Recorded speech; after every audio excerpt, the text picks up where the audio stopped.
நண்பர்கள் அனைவருக்கும் வணக்கம். இன்னைக்கு ஒரு வித்தியாசமான வீடியோ பார்க்கலாம். என்னன்னா, எங்க சர்ச்சில் வந்து ஒரு சின்ன ஃபங்க்ஷன் ஒன்று இருக்குது. அந்த ஃபங்க்ஷனுக்காக இன்னைக்கு நாங்க வீட்டில இருந்து சில தயாரிப்புகள் தயாரிச்சு வைக்கிறோம். குறிப்பா பாத்தீங்கன்னா அச்சு முறுக்கு நாங்க ரெடி பண்ணிட்டோம். இன்னைக்கு அதை தவிர இப்போ கொழுக்கட்டை பனை ஓலை கொழுக்கட்டை அப்படின்னாலே எல்லாருக்கும் ரொம்ப பிடித்தமான ஒன்று. அதை நாங்கள் தயார் பண்ணிக்கிட்டு இருக்கோம். இதில் என்னுடைய பங்களிப்பும் உண்டு.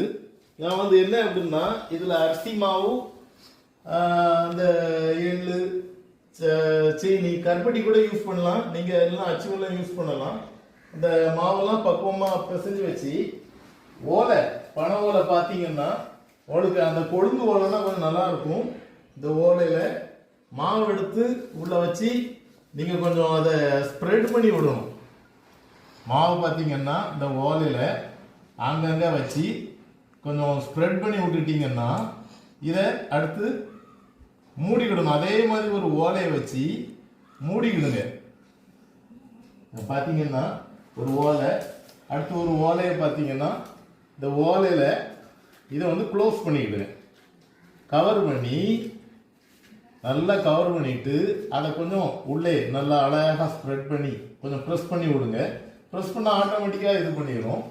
இப்போ அதுக்கு கட்டுறதுக்குன்னு சில சின்ன சின்ன இதுகள் வச்சிருக்காங்க, ஓலையிலே கிழிச்சு வச்சிருக்காங்க. இதை கட்டுனதுக்கு அப்புறம் இனிமே என்னன்னா, ஏதாவது ஒரு பானையில வச்சு நீங்க அவிச்சுக்கலாம். அவிக்கிறதுக்கு ஒரு 15-20 நிமிஷம், மேக்சிமம் ½ அன் அவர் அப்படி அவிச்சிட்டீங்க அப்படின்னா சுவையான கொழுக்கட்டை ரெடி ஆகும். இப்போ நாங்கள் தயார் பண்ணிக்கிட்டு இருக்கோம். அவிச்சு முடிச்சதுக்கு அப்புறம் அதனுடைய குவாலிட்டி நிச்சயம் நல்லா இருக்கும்னு நாங்கள் நம்புறோம். இது எல்லாமே நாங்கள் இன்னைக்கு சர்ச்சில் அந்த ஏலம் விடுவாங்க, சர்ச்சில் எல்லாமே ஏலம் விடுவாங்க. அதுக்காக நாங்கள் தயார் பண்ணி வச்சுக்கிட்டு இருக்கோம்.